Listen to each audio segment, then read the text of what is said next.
Buenas. Hi. Hello. I'm going to try to do this video in English. Let's see. Um, it's been 2 weeks since I was able to do the first video. It hasn't been easy.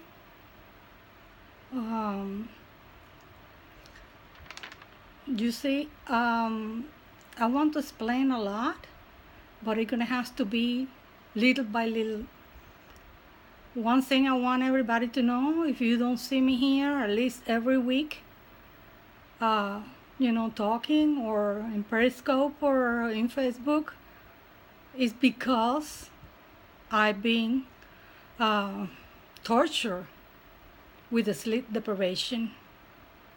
Okay, I know you all want to know how, but I'm going to say for now, the miracle and not the saint. But for those with the curiosity, and it's normal, of course, it's expected, just try to search. I think it was in France, and the news regarding some people that were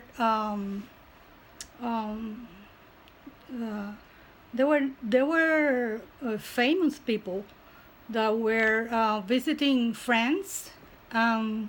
They claim, well, they were robbed. That was the news. They were robbed, but they claim that something was used to put them to sleep, because none of them felt anything or heard anything. And as you know, technology is really advanced, and there are many things that the average citizen doesn't get informed about. So hang in there for now. It was very, I don't know how, I think I wrote the word inconceivable. Yeah, that's the word. It was very inconceivable to listening and to read to everything that's happening at the moment with the Podesta emails. It is inconceivable that I don't see anybody doing anything about it.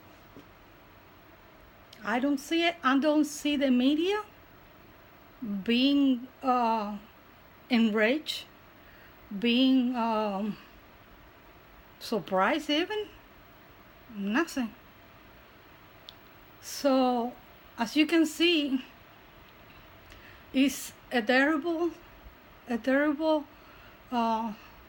scenario that we are dealing with for these elections, as we find out more and more about corruption. The main reason, that's why I put the poster there, is the media. And it came out in Podesta Email 20 today, the media.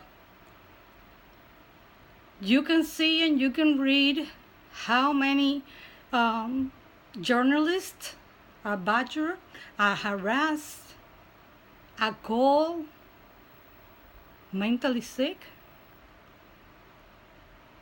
Everybody that speaks the truth, everybody that finds out about corruption is going to be called crazy.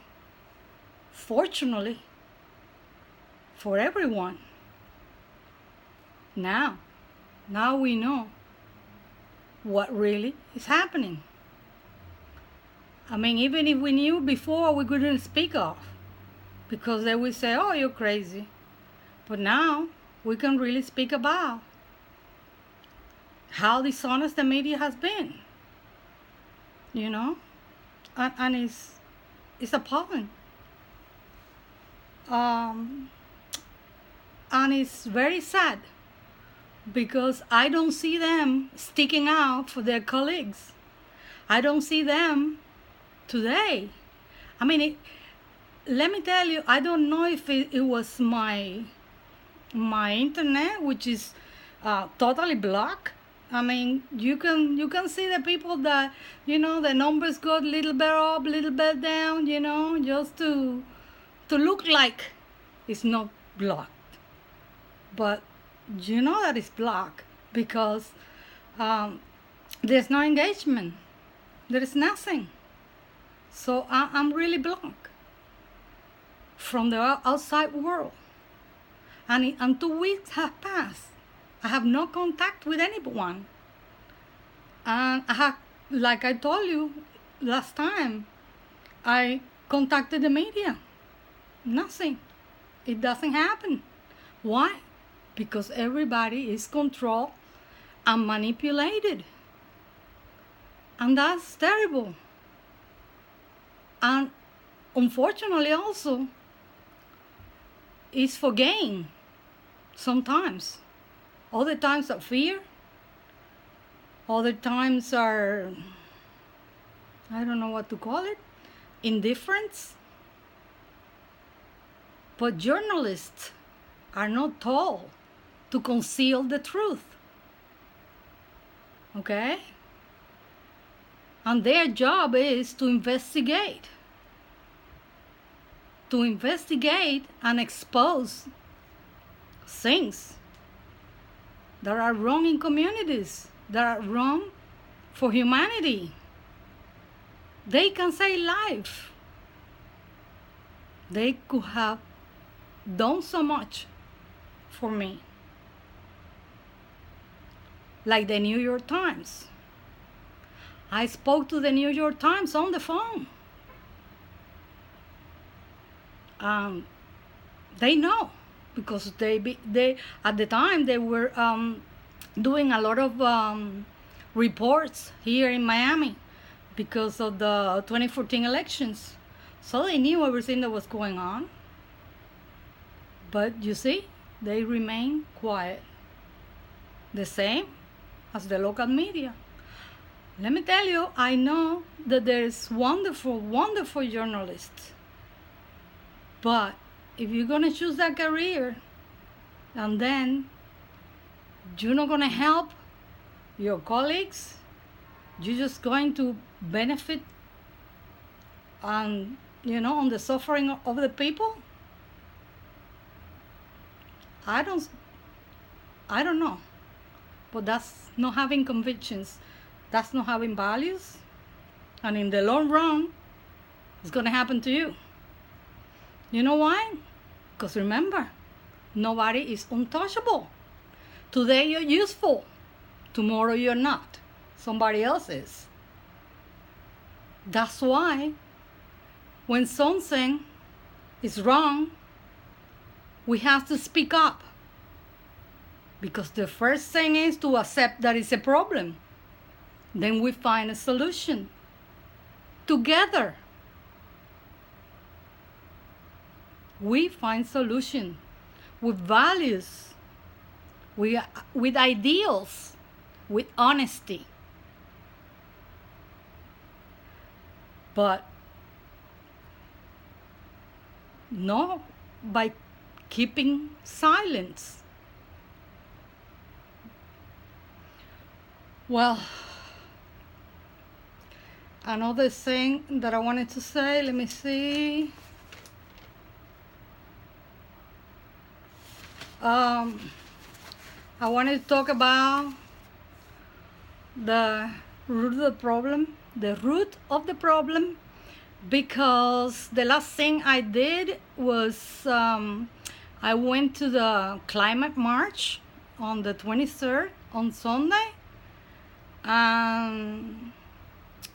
It was a tremendous effort because I only had, I think, like 3 hours sleep. Then I found when I got there, everything was closed. All the roads were sealed. The police kept us going around and around and around. Well, I don't want to get into that now. But what I saw there was a lot of people from the Democratic Party handing out pamphlets and things for the Miami local elections as well as the national election. And I was not happy with what I experienced there. Got nothing to do with the main topic, which was the climate, which was wonderful. It was, you know, great to have so many people that wanted to get together to bring awareness. But besides that, there were many things that I was totally not okay with me.